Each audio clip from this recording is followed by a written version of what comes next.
As news of the murder spread across the Stone Canyon, the members of the expedition froze in fearful expectation, their ears primed to hear another rifle shot ring through the trees. No one believed that Paishon was Julio's only target. They were certain that the volatile camarada had snapped under the pressure and hardships the expedition and gone on a killing spree. We all felt that Julio had run amok, and had probably determined to kill as many of us as he could, Sherry wrote. Several minutes passed, however, and the men heard nothing more.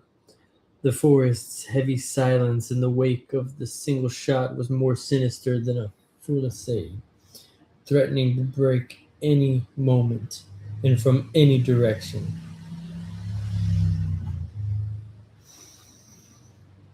At the intermediate station, the Americans realized that the silence might mean that Julio was making his way back to the last camp, and his next victim, Pedrino, the guard who had caught Julio stealing food earlier in the day, was not only unaware of the murder, but also alone and unarmed. Roosevelt's health had continued to deteriorate since his accident a week earlier, but despite his frailty, the murder of one innocent man and the imminent threat to another triggered in him a lifelong instinct for action.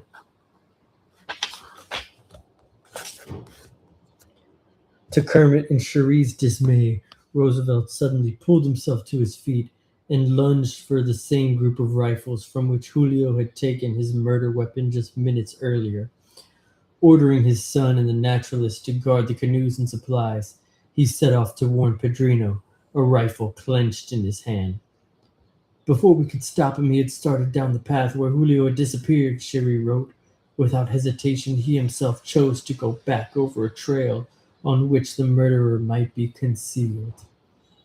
Roosevelt, followed closely by Dr. Cajazera, who had raced after him with a revolver at his side, did not get very far before he found Paishon.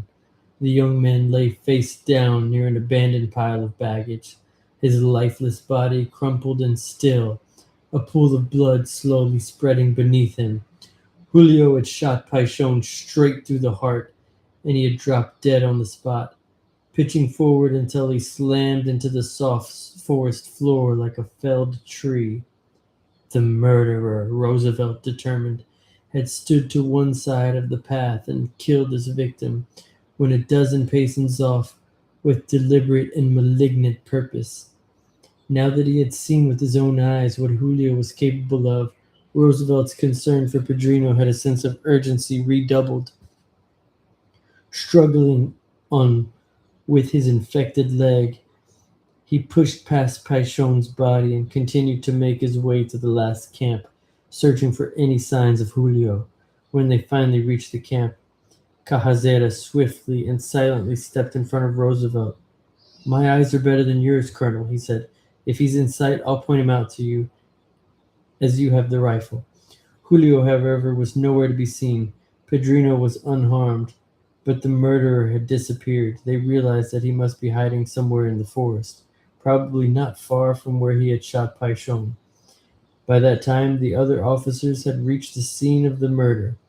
After Roosevelt left, Kermit and Cherie had waited at the intermediate station until they found two camaradas who could be trusted to guard the canoes and supplies. It had taken Lyra and Rondon nearly half an hour just to get word of Paishon's death and to make their way back to the muddy stretch of trail between the station and the last camp. Lyra, who was still struggling to lower the canoes over the falls, had heard about the tragedy first and had sent a camarada to tell Rondon. After instructing his men to continue their work cutting a path along the cliff face, the Brazilian commander had left immediately. The four men finally met on the forest trail, gathering around Paishon's body. Rondon had seen many dead men during the quarter-century that he had spent in the Amazon. He had watched them in their death throes, unable to help as they writhed away in agony with poisoned arrow in their chest, burned with fever until they fell into a disease-induced coma or withered away from starvation. But he had never before seen one of his own men kill another out of pure hatred. When he looked down at Paishon, he saw a senseless death, wasted life, a sacrifice that had gained nothing for the Telegraph Commissioner's greater mission, or even for this single expedition. The murder sparked a deep-seated outrage in Rondon. Despite his great discipline, the Brazilian colonel was, Kermit would later write in his diary, in a blind rage to kill Julio. As Rondon would later describe the strange events of that day, however, it was his hot-blooded American co-commander, not he, who demanded an eye for an eye.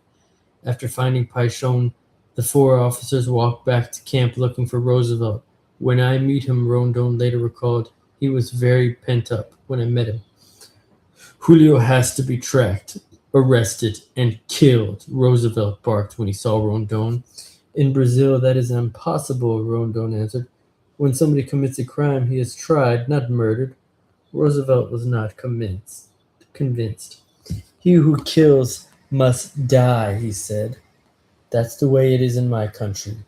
If they found Julio, Rondon argued, they should apply the laws of the Brazilian government, not wilderness justice. Rondon believed his faithful friend and soldier Amilcar would later explain that the evildoer should be taken in and fed, demanding that he would work in return for the food he was entitled to, although he would still be a prisoner awaiting contact with the civilized world in order to eventually be duly tried. Ever the pragmatist, however, Roosevelt thought it would be folly to subject themselves to a dangerous man and asked their camaradas to share their scarce rations with a thief and murderer. As they argued, Roosevelt and Rondon were literally handed a quick, if temporary, resolution to their situation in the form of the 44 caliber Winchester rifle that Julio had used to kill Paishon. Although Rondon had doubted that Julio could be found in the tangle of trees and vines that flanked the trail, he had sent two men, Antonio Correa and Antonio Peresi, to search for him. The two camaradas found the spot at which Julio had fled into the jungle and quickly disappeared from sight. Moments later, the officers heard a cry of surprise, and Antonio Correa stepped back into the trail holding the murder weapon in his dirt-streaked hands. Julio, they realized with grief, had lost his rifle as he fought his way through the thick vegetation, perhaps hearing someone coming along the path. He fled in panic terror into the wilderness. Roosevelt speculated. A tree had knocked the carbine from his hand. Broken branches and matted leaves told them that Julio had doubled back to retrieve the rifle, but then must have been frightened away by the voices of the other men as they discovered Paishon's body. His murderous hatred had once again given way to his innate cowardice, Roosevelt wrote with contempt. Now that they knew Julio was unarmed, Roosevelt and Rondon's desperation to find him, whether to kill him or imprison him, was diffused, at least for the moment, and they could finally turn their thoughts to Paishon. Someone had laid a handkerchief over the dead camarada's face, but it was still hard for them to believe that, as Roosevelt wrote, the poor body which but half an hour before had been so full of vigorous life would never move again. When they had lost Simplicio more than 2 weeks earlier, the men had been deeply saddened, but Paishon's death was an even greater blow. They had never found Simplicio's body, and somehow that made his death seem less real, less immediate. The sight of Paishon's broken body, however, would stay with them, a painful reminder of the violence and tragedy that they had witnessed that day. All that the men could do for Paishon now was give him as dignified a burial as they could manage.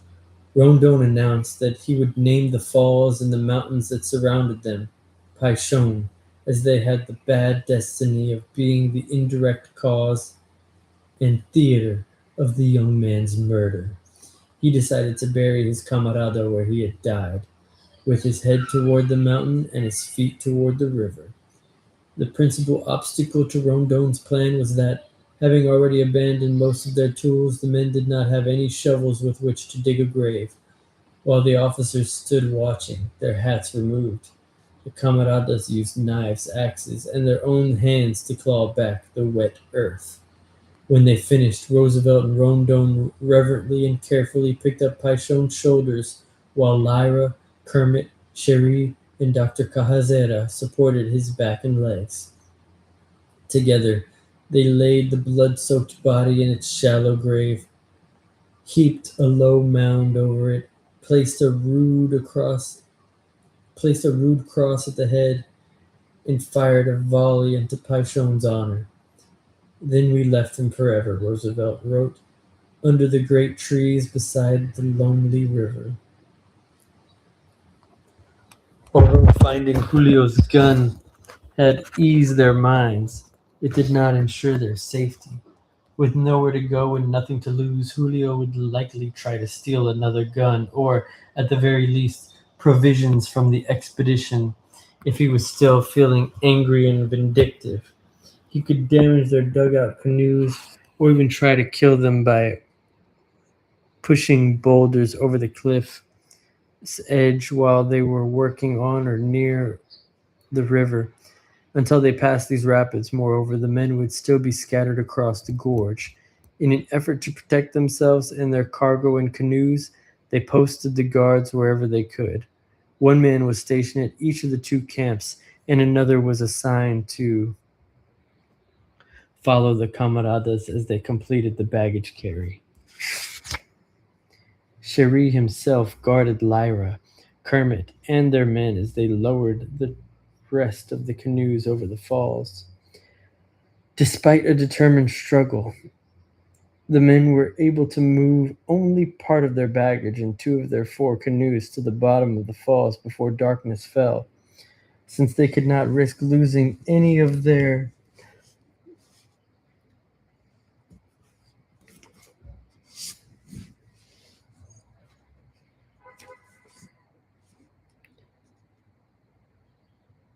dugouts or even the smallest box of provisions, they would have to divide the party overnight, the first time they had to do so since their expedition had begun.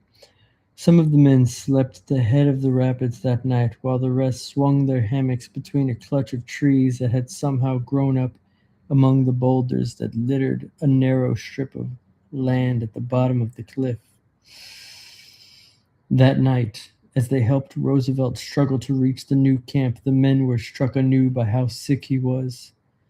The excitement and outrage of the murder circulating in his veins, the former president's urgent determination to take action had temporarily prevailed over the effects of his illness. As his chest heaved with each step up the steep side of the gorge to the new camp, however, it was painfully apparent to them all that he had lost the vitality that had awed them at the outset of their overland journey not even 3 months earlier. At 5:30 p.m., Mr. Roosevelt arrived breathless with the great effort which he had made to climb up the slopes of the Rocky Mountain. Rondon noted that violent exercise was too excessive for his state of health and made him suffer very much.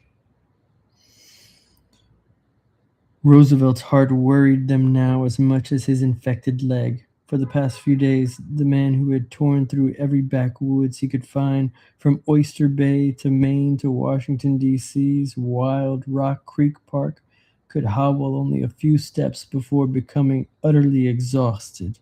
A few days earlier, on a downhill walk with Roosevelt from one camp to the next, Cherie had been shocked by his friend's rapid and severe decline.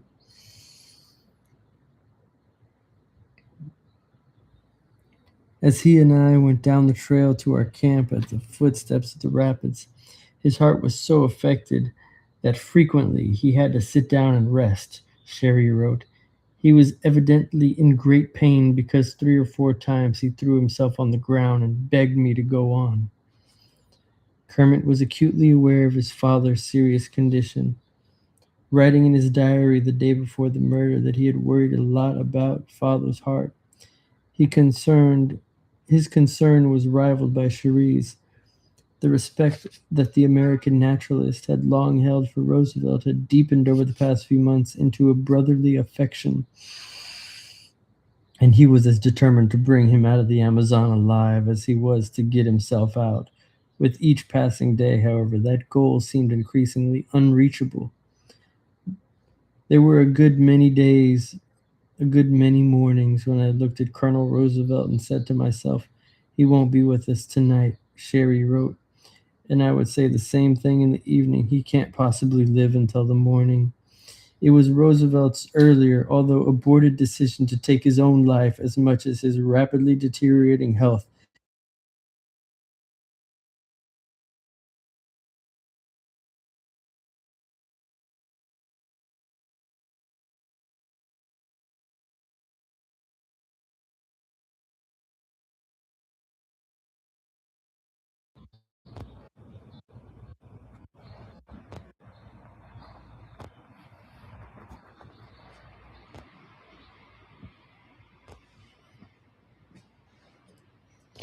Cherie had already lived through a friend's suicide,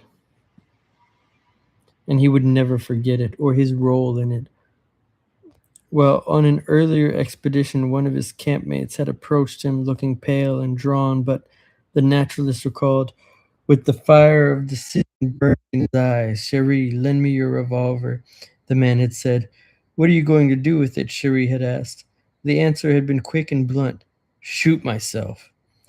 I thought, is he desperate? Cherie later wrote. Hysterical? Ill? Temporarily demented? I talked with him for a few moments, not going into details, but probing the soundness of his state of mind. Then I took the gun from its holster and handed it him over. He killed himself that day. Kermit and Cherie were not the only members of the expedition to worry about Roosevelt. Dr. Cajazera, although he had his hands full of administering prophylactics and treating all of the expedition's 19 men, including himself, for a wide variety of ailments, had begun to spend most of his days and nights hovering over his American commander. So closely did he watch Roosevelt that in his official report he decided an entire chapter to Colonel Roosevelt's health status on the afternoon of April 4th, as the rest of the men tried to finish bringing down the last two canoes and remainder of the provisions. Cajazera and Roosevelt stayed behind at the camp. About 2:30 p.m., while the two men were talking quietly, the doctor suddenly noticed that all of the color had drained from his patient's face and that he had begun to shiver uncontrollably. Cajazera took Roosevelt's temperature and found that it was rising rapidly. Covering him as well as he could, he gave him another half-gram of quinine to swallow. Since by that time we were already deprived of almost everything, including medications, he wrote in frustration. Cajazera wanted to move Roosevelt to a better camp than the makeshift one that they had set up amid the boulders the night before. He waited impatiently until the men finally finished the portage, and at 5 p.m., reloaded the canoes with Roosevelt, Rondon, and Cajazera riding in the largest, and were ready to set off downriver in search of a new campsite for the night. As an added precaution, in case Julio was still lurking about, the men decided to cross the river to the right bank. They had no sooner launched their four dugouts, however, than it began to rain. The downpour was the hardest they had had in several days, and it flooded the forest and the river, drenching most of us to the skin. Sherry wrote in his diary that night. Cajazera wrapped Roosevelt in his waterproof poncho, but the men had no way to fit their rough canoes with awnings. By the time they crossed the river and found another campsite half an hour later, Roosevelt's temperature had skyrocketed to 103 degrees, and he was, in Cajazera's own words, restless and delirious. Roosevelt's condition continued to deteriorate at such a fast rate that Cajazera began to inject quinine directly into his abdomen. Every 6 hours, the doctor would open his wooden medical box, which was covered with spotted animal skin and swung on a heavy hinge, pull out his silver syringe.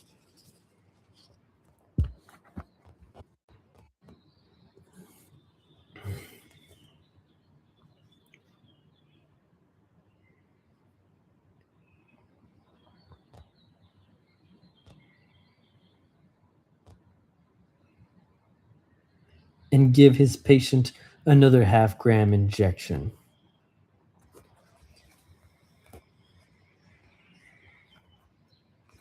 Despite all his efforts, however, Roosevelt's stubbornly refused to abate. Fever, excuse me. His temperature falling by only a few fractions of a degree. Cajazera noted with dismay. That night, while the camaradas lay wound up in their cocoon like hammocks under the dripping palm leaves and a black sky, the tent, as its temperature once again began to rise sharply, Roosevelt fell into a trance like state, and he began to recite over and over the opening lines to Samuel Taylor Coleridge's rhythmic poem Kubla Khan. In Xanadu did Kubla Khan a stately pleasure dome decree. In Xanadu did Kubla Khan a stately pleasure dome decree. In Xanadu.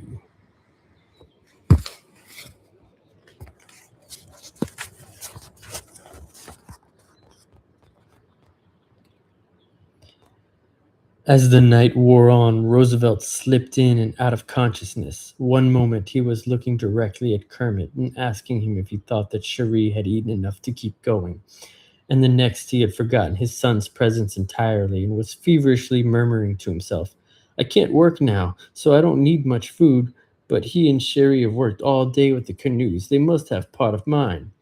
While Kermit tried to calm and reassure his father, he felt a soft tap on his shoulder and turned to find Cajazera, who had pulled himself out of a deep sleep to relieve the young man. At about 2 a.m., Rondon in turn relieved Cajazera, taking his place next to Roosevelt's sagging cot. Although still determined to fight to the last for Kermit's sake, Roosevelt, in his few lucid moments that night, realized that he was so sick he might not be able to keep the promise he had made to himself and his son. He wanted one thing from Rondon now, reassurance that if he fell into a coma, his commander would do the right thing and keep going. Glassy-eyed and bathed in sweat, Roosevelt turned to Rondon and said, the expedition must not stop. Go and leave me here. It wasn't until sun began to wash over the treetops, turning them from black to gold to green, that Roosevelt's fever finally broke. The men's relief was heavy and universal, but not complete. Roosevelt had come so close to death that night that no one was willing to take any chances with his health. Rondon immediately ordered the camaradas to prepare to find yet another new campsite. They had run into more rapids at the end of the previous day and would probably spend most of the day trying to get around them. But Rondon pronounced last night's camp too wet and muddy for Roosevelt and insisted that they move.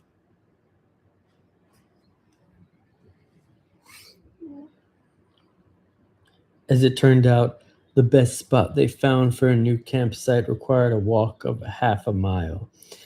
Although he was much improved from the night before, Roosevelt was still very weak and his fever hovered around 101 degrees.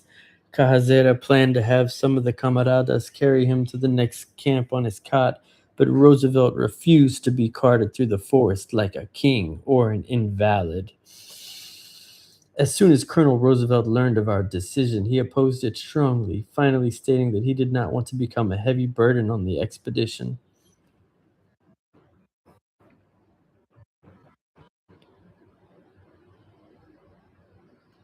Cajazera wrote, helped along on quivering legs, Roosevelt slowly made his way to the next camp. Kermit, Cherie, Cajazera, and Rondon at his side with his cot and collapsible chair.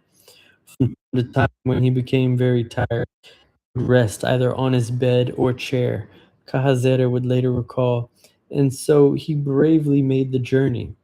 While Kermit obsessed over his father's health, his emotions rising and falling with each rally and relapse, the younger Roosevelt steadfastly ignored his own. He was suffering from a renewed attack of malaria, But he refused to admit how sick he was, continuing to work as though his hands weren't trembling, his body wasn't smoldering, and his head wasn't reeling. I have a fever, he admitted in his diary, but not very bad. So determined was Kermit to soldier on that he did not allow himself a moment of rest. He spent the morning helping the camaradas get the dugouts through the rapids. Later, when Antonio Perecci rushed into camp shouting excitedly that there were monkeys nearby, Kermit and Cherie were the first to grab their rifles and race after him. They quickly spotted the animals, large woolly monkeys that were swinging through treetops with surprising speed, Cherie wrote. Notwithstanding the monkeys' distance and agility, however, together Cherie and Kermit were able to bring down 3 of them. Kermit also caught a side-neck turtle, which has an unusually long neck that folds sideways under its shell rather than pulling straight out and back. As he brought it back to camp for Franca to boil into soup, despite his fever, Kermit eventually joined Rondon and Lyra as they hiked downstream to try to find out what awaited the expedition. What they saw was worth the difficult trip, I found. Kermit reported that after these rapids were out of the hills, the men had allowed themselves to believe that prediction in the past, only to be bitterly disappointed when new mountains and new rapids had risen up behind a sharp bend in the river. But whether Kermit was right or not, the hopeful news was welcome. The fresh meat we all craved gave us renewed strength and energy. Cherie would later write, and the fact that the mountains had for so long hemmed us in seemed to at last be falling away from the river brought us new courage. The next day, April 6th, had a promising start as well. The men were finally beginning to feel if they could predict, if not control, the dangers they might face downriver. To their delight, the hills began to drop away, just as Kermit had said they would, and the river slowly widened into a spacious bay. For the most part, our course was over the scarcely rippling surface of a broad, quiet stream, Cherie wrote in his diary. The expedition was finally leaving Paishon's sorrowful canyon. As the land leveled and the waters smoothed, the men were able to step back into their canoes and ride for the first time in a long time. The low, heavily forested terrain on either side of them melted into an impressionistic wash of green and brown as Rondon and Lyra rode the racing current. Unencumbered by cataracts or whirlpools, they were finally free to turn their full attention to their survey, cleaning their instruments, taking measurements, and making notes on the river's gently winding course. As they bent over their work, the 2 men were startled by a man's voice calling to them from the left bank. The cry, "Senhor Coronel," hung heavy with desperation in the thick, wet air. Rondon looked up to find a dark figure clinging to a broad tree branch that leaned far out over the river. After a moment of startled confusion, he finally recognized the powerful physique. It was Julio.